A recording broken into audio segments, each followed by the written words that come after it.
오늘은 민생당 이수봉 부대위원장이 있습니다.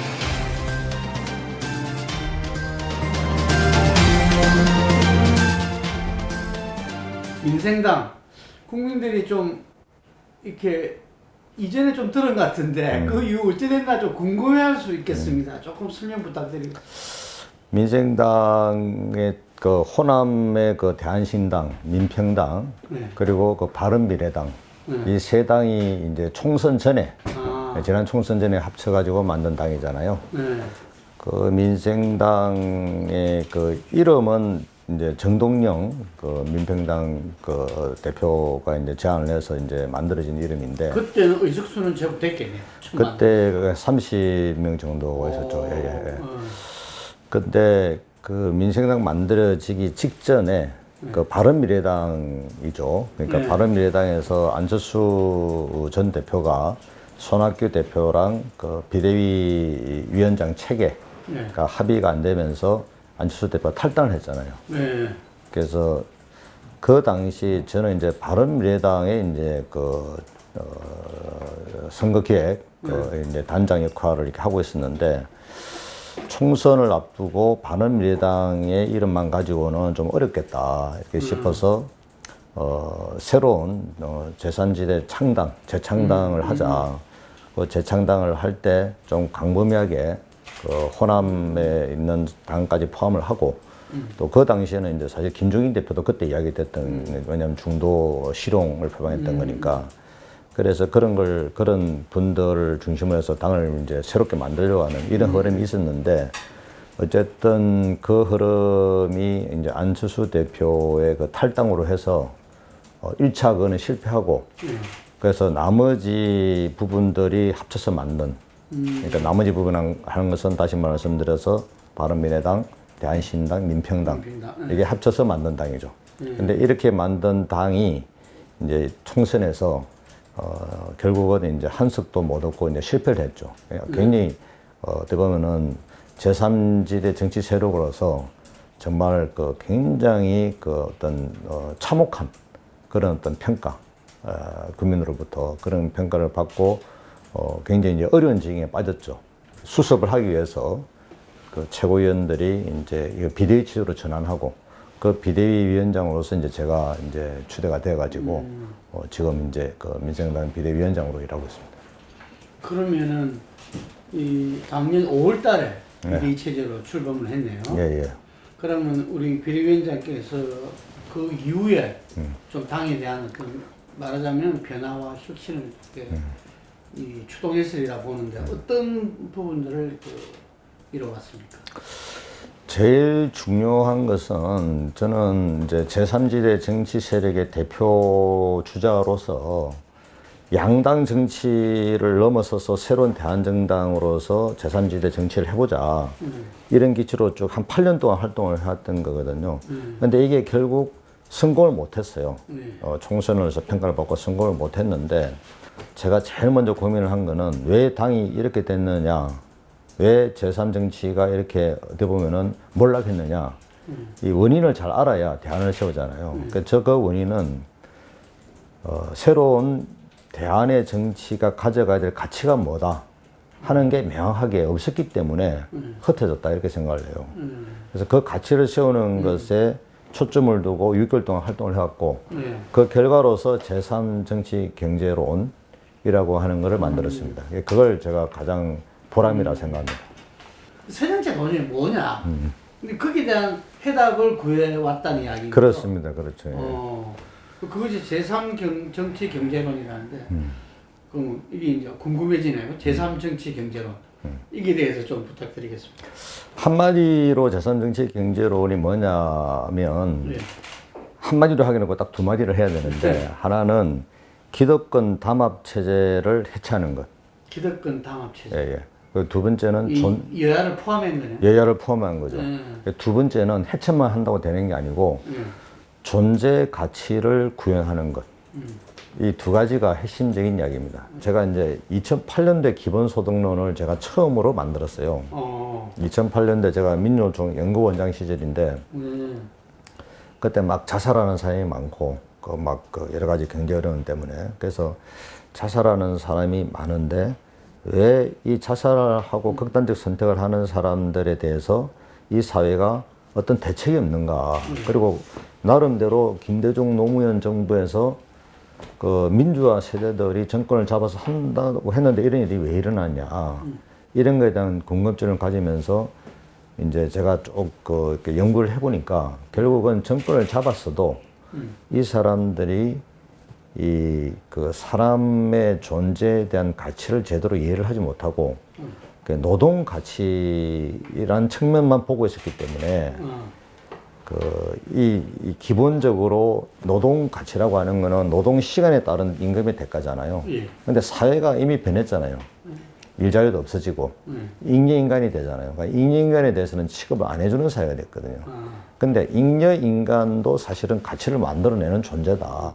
이런 거에 대한 인식이 없었기 때문이다 생각을 하고 제가 잉여인간에 대한 가치를 주장하면서 존재 가치라는 말을 쓰고 노동 가치에 대립되는 개념으로 존재 가치라는 말을 쓰고 그래서 필요한 게 기본소득이다. 이 이야기를 이제 제가 2008년도에 처음으로 이제 책을 냈죠. 그게 책 제목이 이제 무조건적이고 즉각적인 기본소득을 실시하라는 책입니다. 그거 내고 제가 기본소득 운동을 쭉 벌이다가 이제 하여튼 뭐 그런 이야기를 이제 했던 거고요. 그 기득권 담합 체제의 해체라는 말을 제가 먼저 쓴 이유는 제가 이렇게 쭉 저는 이제 그 80년대 초반부터 이제 그 감옥 갔다 오고 이제 쭉 노동운동을 하고 30년 동안을 현장에서 이제 주로 이제 노동운동과 이제 시민운동 이런 걸 해왔는데 근데 제가 그 민주화 운동 세대들이 갖고 있는 한계를 느끼면서 현장에 들어갔는데 현장에 제가 있다 보니까 83년도부터 제가 노동 현장에 있었는데 후배들이 쫙 들어와요. 그 후배들이 85년, 6년부터 쫙 들어오는데 이 후배들은 전부 다 사상적으로 나름대로 부대를 만들어서 들어오더라고요. 그게 이제 소위 NL 아니면 PD, 주사파 아니면 PD들이 쫙 들어오잖아요. 근데 이 친구들이 들어오면서 말하자면 민주화 운동의 2기가 시작되는 거죠. 시작이 되는데 이 민주화 운동 2기는 그 사상적으로 뭐 노자 간의 대립이라든지 이런 나름대로 주체 사상이라든지 이런 어떤 세례를 받은 이런 계층들인데 그 이 부분이 그 관념으로서 세상을 딱 그 규정하는 일종의 관습을 가지고 이제 운동을 시작했죠. 그러다 보니까 한국 사회의 진짜 문제를 못 보는 경향이 있었어요. 그러니까 문제의 본질을 계속 파고 들어가서 현실을 봐야 되는데 관념으로 보게 되니까 색안경을 끼고 보게 되는 거죠. 그래서 노동과 자본 간의 모순이다. 예를 들자면. 그래서 자본가를 타도해야 된다. 이런 운동으로 쭉 올라가거든요. 근데 제가 30년 동안을 쭉 보니까 사실 우리 사회에서 예를 들어서 시장경제, 시장경제의 진정한 적은 좌파나 노조가 아니더라고요. 시장경제를 그러니까 시장경제에 지장을 주는 것은 기득권 담합 세력이라더라는 거죠. 근데 옵티머스 건이 있었잖아요. 이 옵티머스 건을 쭉 들어가 보면 결국 기업 사냥꾼과 청와대 권력과 그리고 금융위 등등의 그 또 검찰 심지어 대법관까지 그 기득권의 카르텔들이 작용을 하고 있는 게 드러나고 있거든요. 이 세력들이 말하자면 어떤 자기 이권을 위해서 시장 경제에 작동한 주체들을 말아먹고 있는 이런 시스템인데 옵티머스 사건 하나는 그게 단순히 한 사례가 아니고 한국 경제에 축소된 모델이에요. 이게. 그래서 지금 현재 우리 시장 경제적은 좌빨도 노동자가 아니라 바로 이런 기득권 담합 세력이다. 그리고 미국 같은 데서는 이 기득권 담합에 대해서 굉장히 엄격하게 링컨법, 리코법을 통해서 처벌을 하잖아요. 우리나라는 그런 게 없어요. 가장 대표적인 예가 정관예우라는 게 있지 않습니까? 정관예우야말로 정말 이게 어떻게 보면 자기들끼리 다 해먹는 나쁜 말하자면 법을 빙자한 도둑들이 하는 짓이거든요, 이게. 근데 이게 버젓이 되고 있단 말이에요. 이제 이런 것이 실제 우리 사회에서 공정한 질서를 무너뜨리는 거다. 근데 그거를 운동권 세력들이 관념에 빠져가지고 마치 노자 간의 모순이 뭐 우리 사회 문제처럼 하면서 이 진정한 어떤 우리 사회에서 해결해야 될 문제를 못 보고 있다. 그거를 지적을 하는 거죠. 오히려 포섭됐다 이런 표현을. 그렇죠. 예. 예, 예, 예. 기득권 세력에 그러니까 민주화 세대들이 일기는 민주화 운동 투쟁을 통해서 시신다고 만들어냈는데 이기가 장악하면서 우리 사회 이 기득권 단합 체제 문제를 해결하는 게 아니라 그게 포섭이 돼버린 거죠. 그래서 지금 현재 문재인 정권의 한계, 그리고 심지어는 저는 정의당의 한계, 뭐 이런 것들도 결국 그 문제의 실체를 못 보고 관념적인 노선에 빠지면서 생겨난 문제로 이제 저는 보는 거죠. 어떤 면에서 문재인 정권 또 기득권 단합 세력의 일부가 됐다? 그 일부가 돼 있고, 그러니까 신기득권 세력으로 된 거죠. 신기득권 세력. 예, 예, 예. 그러니까 기득권 단합 세력이 더 확대됐네요. 더 확대된 거죠. 예, 예. 그럼 이것의 그 단합 철폐를 갖다가 하는 게 제3 정치 경제론이라는데 네. 이 현실적으로 이게 가능한 뭔가 길이 있습니까? 그러니까 지금 현실적이라고 하는 말의 핵심은 말은 옳을 수 있지만 그걸 할 수 있는 힘이 없지 않냐. 예. 근데 이 지적인데 그렇죠. 현실적인 당장에 이걸 할 수 있는 힘이 없죠. 지금 구도 자체가 마치 보수와 진보가 현재 싸우는 구도처럼 돼 있고 네. 또는 어쨌든 양당의 대립으로 지금 돼 있는 구도이기 때문에 그리고 이 문제는 저는 시간이 걸리는 문제라고 봐요. 그리고 그 실현시킬 수 있는 힘은 현재 민생당에 있는 게 아니고 그건 국민에게 있는 거잖아요. 네. 국민이 그 요구를 받아들이고 이게 필요하다고 나오는 거잖아요. 그런데 현실은 그렇게 될 수밖에 없다는 거예요. 현실은. 왜냐하면 구기득권 세력과 지금 신기득권 세력이 만들어낸 현재의 체제가 균일이 굉장히 커지고 있거든요. 그 PKT 불평등 조사 연구소에서 한 게 상위 1%는 OECD의 약간 상위 정도예요. 한국의 불평등 지수가 상위 1%가 갖는 재산의 비중이. 근데 상위 2%부터 10%까지가 그 나머지 부분과 재산의 그 어떤 그 비중을 비교를 해보면 그 격차가 OECD에서 1등입니다. 그게 즉 다시 말해서 구기득권과 신기득권들이 형성되면서 쭉 올라갔는데 나머지 국민들은 더 열악해졌다는 거죠. 그게 세계 1등이라는 겁니다. 불평등 지수가.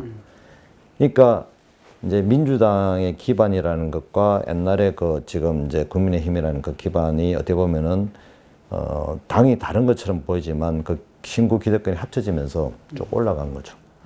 그리고 지금 뭐 다 알 수 있지만 민주당의 지금 지지 기반이라고 하는 거는 소위 강남 좌파라든지 또는 뭐 그 정규직 노동자들, 노동 세력들도 지금 보면 연봉 한 7천 이상이 민주노총이 70%거든요. 이런 식으로 그다음에 공무원 조직들, 공무원 부분 이런 부분들이 어떻게 보면은 과도한 지대의 이익을 누리고 있는 거거든요. 임금이나 이런 부분에서 생산성에 비해서. 나머지는 그 비정규직이 굉장히 열악한 상태에 빠지고 이 임금 차이가 엄청나게 큽니다. 2배, 3배 차이가 납니다. 근데 이 많이 받는 임금 노동자층이 지금 양당의 기반이에요. 이게 더 커지고 있는 거죠. 자, 그러면 이게 언제까지 가겠습니까? 반드시 이 문제에서 솔직히 말해서 폭동이나 혁명이 일어나지 않을 수가 없어요. 먹고 살 길이 없기 때문에. 서민은 살 곳이 없고 지금 일자리 없는 사람들은 지금 먹고 살 길이 없어요, 지금. 이건데 이게 지금 폭동이 안 일어나는 그 이유는 그동안 이제 이 민주당이든 또는 이제 이 지도 계층들이 일종의 수동혁명을 계속 해온 거거든요. 그래서 폭동이 일어날 걸 대비해서 복지시설도 좀 강화하고 뭐 여러 가지 이제 이런 걸 했기 때문에 어느 정도 이제 컨트롤이 됐는데 그 부분들이 이제 실질적으로 컨트롤이 안 될 정도로 지금 가고 있다고 보는 거죠. 지금 코로나 사태도 마찬가지고 그리고 비정규직이든 또는 이 정규직이 아닌 사람들의 불만 이런 것들은 점점 커지고 있기 때문에 이게 굉장히 이제 어떻게 보면 이제 좀 세게 드러날 가능성이 있는데 사실 이게 이런 것에 기반해서 안철수 현상이 나타났던 거거든요. 원래는 국민의 반응이 있었죠. 그렇죠. 그때 있었죠. 26.74%까지 받았잖아요.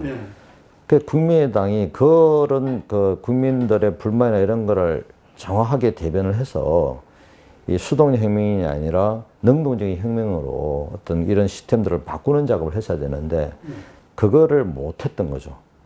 그걸 왜 못했느냐? 왜 국민의당 안철수나 호남 오는데 왜 그걸 못했느냐. 그게 가장 제가 중요하게 우리가 봐야 될 게 민주화 운동 세대 1기의 한계를 봐야 되고 그 다음에 더 중요한 건 2기의 한계를 봐야 된다. 민주화 운동 세대 2기들이 마치 자기들이 진보고 그리고 어떤 진보고 이제 명확한 가치가 있는 것처럼 하고 지금 정권을 잡아서 어떤 명예를 누리고 집권을 하고 있지만 깊이 들어가 보면 그 민주화 2기 세대들이 갖고 있는 그 생각의 한계, 어떤 철학의 한계 이런 것들이 진보를 가짜 진보로 만들고 있고 지금 현재 그 서민들의 불만을 대변하지 못하고 있는 것이 사회 구조적으로 현실이라는 거예요. 근데 이 문제를 깊이 못 들어봤죠. 이제 저는 그 점이 큰 문제였다 보는 거죠. 제가 이제 86년도에 그러니까 상계전이라는 게 나온 게 있었어요. 저 김영환 씨가 쓴 거. 그거 보고 이제 저도 다 상계해서 그냥 열심히 일만 하자. 그러니까 조직을 다 해쳐버렸거든요. 저도 80년도에 스크를 제가 한 6개 정도 관리를 하고 있었다고요. 제가 지도하고 뭐 가르치기도 하고 이러면서. 근데 그거 다 해체해버렸는데 그 운동권이 그냥 다 해체하고 그냥 있으면 안 되니까 지도선이 1대1로 만남을 가지는 거죠. 1대1로. 거의 그 당시 운동권은 주사파로 거의 통일되어 있었다 보면 되죠. PD는 상당히 어려워졌고. 근데 그 1대1로 만나는 지도선이 어떤 이야기를 하냐면 지금 그때 현장에 갔던 민주화 이게 나름대로 이 사람들은 우리 한국에서 혁명적인 전위정당을 만들어서 사회를 개혁하겠다고 했던 사람들인데 그걸 다 해체시키면서 무슨 이야기를 하냐면 기억이 나실지 모르겠는데 조선노동당이 있고 남한에 그 전이되는 국의 한민전이 있다. 국의 소리 방송 그 한민전이 있다. 그거 듣고 너는 열심히 일만 하면 돼. 전위혁명의 그런 거 생각할 필요는 없다. 이런 논리로 관리를 했단 말이에요. 그게 상당히 굉장히 어떻게 보면은 이 민주화 2기 세대들한테 준 사상적 영향이 굉장히 컸었어요. 이게. 그게 어떻게 되냐면 자, 너는 이제 그냥 여기서 열심히 현장에서 모범적인 시민으로 있다가 때가 되면 나오면 된다. 지금은 너가 혁명정당 만들 필요 없다. 이렇게 했기 때문에 그렇게 쭉 실제로 그런 식으로 한 몇 년간 했단 말이에요. 그렇게 하다 보니까 이 사람들이 정말 서민의 삶의 고통을 고민을 해서 이걸 어떻게 풀 거야 되는가 고민하기보다는 그 고민까지 발전을 못 하는 거죠. 그러면서 답답함을 느껴서 이제 2001년도에 군자산의 약속이라는 걸 하잖아요. 군자산의 약속이라는 게 한 800명 모여가지고 그때 소위 주사파들이 모여가지고 3년의 실천, 10년의 계획인가 해가지고 우리가 합법정당으로 진출하자 이렇게 결의하지 않습니까?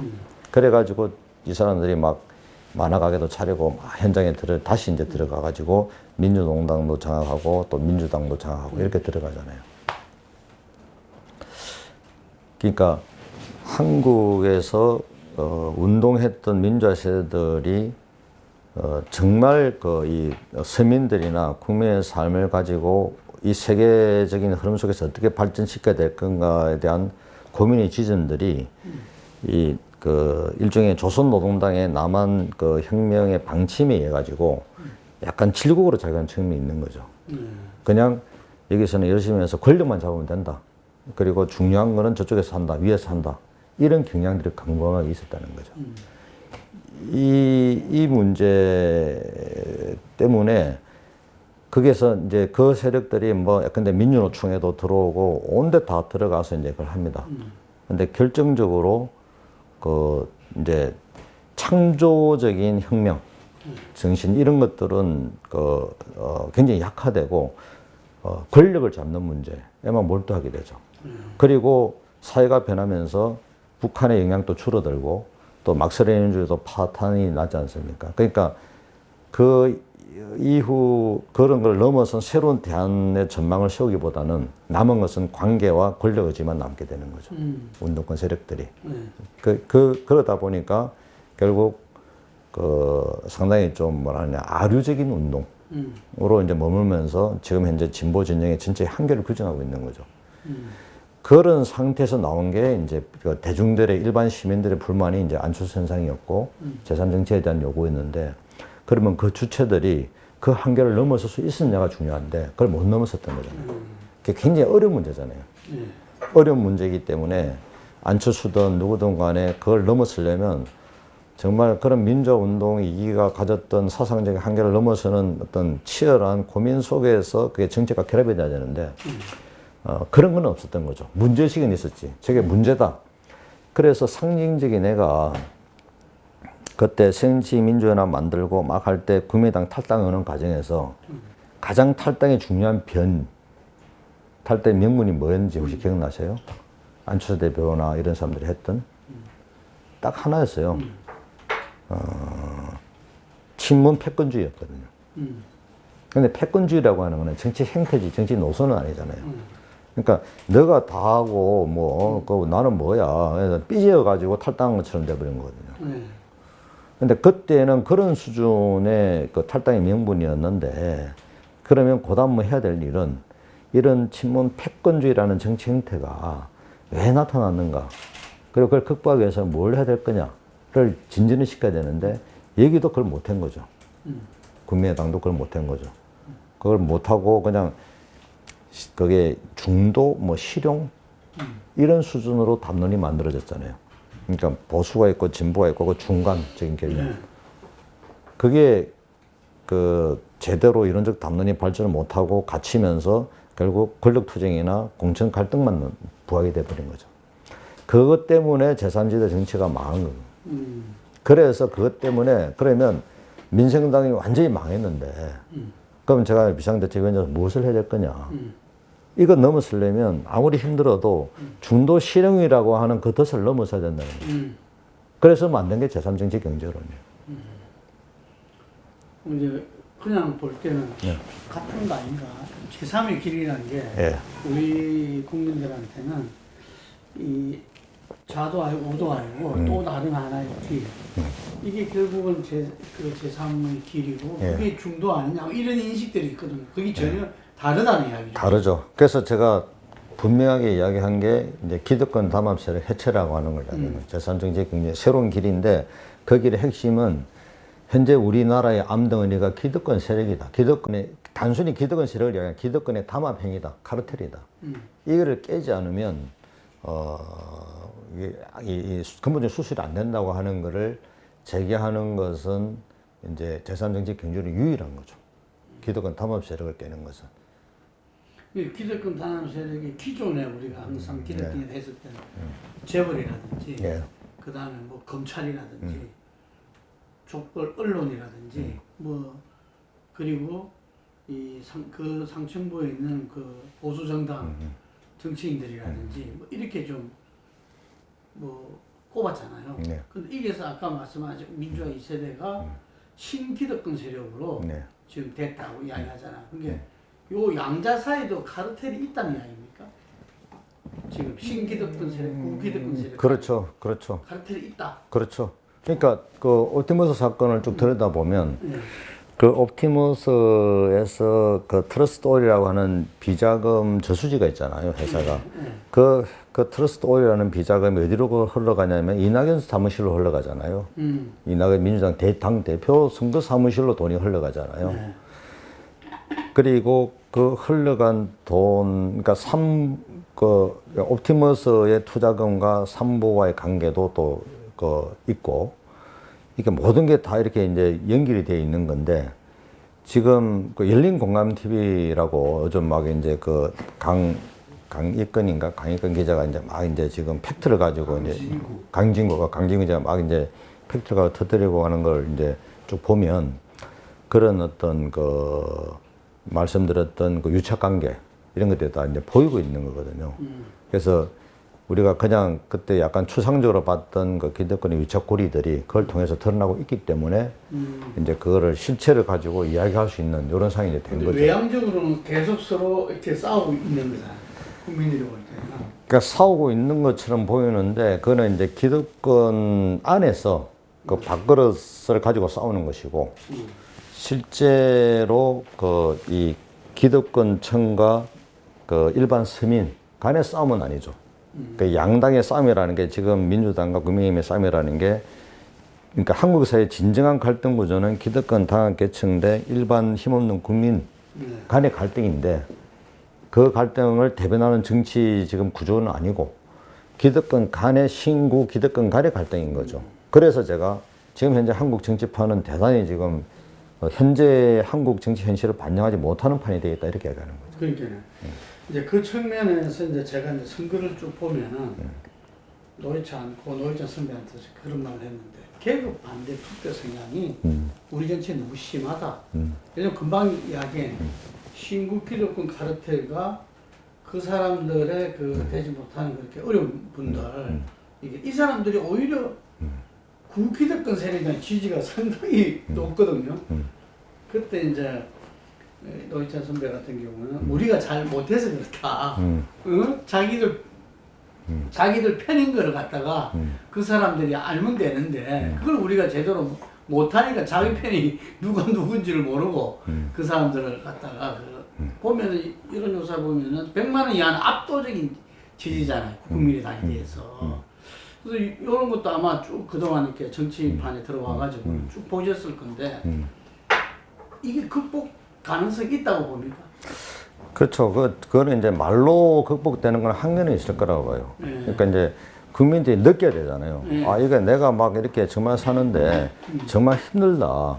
힘든데 정확히 이걸 대변하는 정치 세력이 어딜까를 보는데 그나마 대변하는 것 같다고 싶은데 폴 던지는 거잖아요. 근데 지금은 아까 말씀드렸듯이 그동안은 일종의 수동혁명이라는 걸 통해서 그런 불만들을 흡수를 했단 말이에요. 국민들의 불만을. 근데 이 수동혁명은 그래도 기득권들이 뜨거움을 줄 수 있는 여지가 있을 때 하는 거잖아요. 근데 이게 한계가 오고 있다는 거지. 예. 그 한계가 오는 지점에서 오면 이게 이제 더 커질 수 있기 때문에 그때 그걸 정확히 대변하는 정치 세력이 국민의 마음을 얻고 이제 하겠죠. 그러니까 그냥 인위적으로 뭐 막 이렇게 막 가르친다 또는 뭐 이렇게 뭐 외친다고 되는 건 아니겠죠. 그런 객관적인 국민들의 상황하고 맞물려져야 그런 문제가 되겠죠. 민생당 그 길을 가겠습니까? 그렇죠. 그렇죠. 그래서 그게 민생당이 지금 당장 우리가 뭐 확 뜨거나 이런 걸 기대하는 게 아니고 단지 우리는 해야 될 말을 하겠다는 거죠. 그리고 그것이 국민들이 현실과 맞들어서 이해가 될 때 그때 민생당이 이제 제대로 역할을 할 수 있겠죠. 그 준비를 해야 된다 생각하는 건데. 그럼 현안에 대한 이슈 파이팅도 지속적으로 해야 되겠네요. 그렇죠. 그래야 사람들이 그렇죠. 알아야 알죠. 자기 편인지도 알고 하니까요. 그러니까 이제 작년에 제가 되고 나서 처음 했던 게 이제 옵티머스 관련 토론회였어요. 기자회견하고. 그래서 그거를 이제 그때 이제 피해자들 다 모아가지고 이제 해서 이제 그걸 했고 그때 좀 나오긴 했어요. 언론에 나오긴 했고. 근데 그 하고 나서 이제 막 이제 다른 기자들이 달라붙어서 이제 막 폭로를 하고 이제 지금 이제 상당히 이제 활성화되고 한데 그런 식으로 정말 이제 핵심적인 문제들을 계속 이제 이슈 파이팅 해야 되겠죠. 알겠습니다.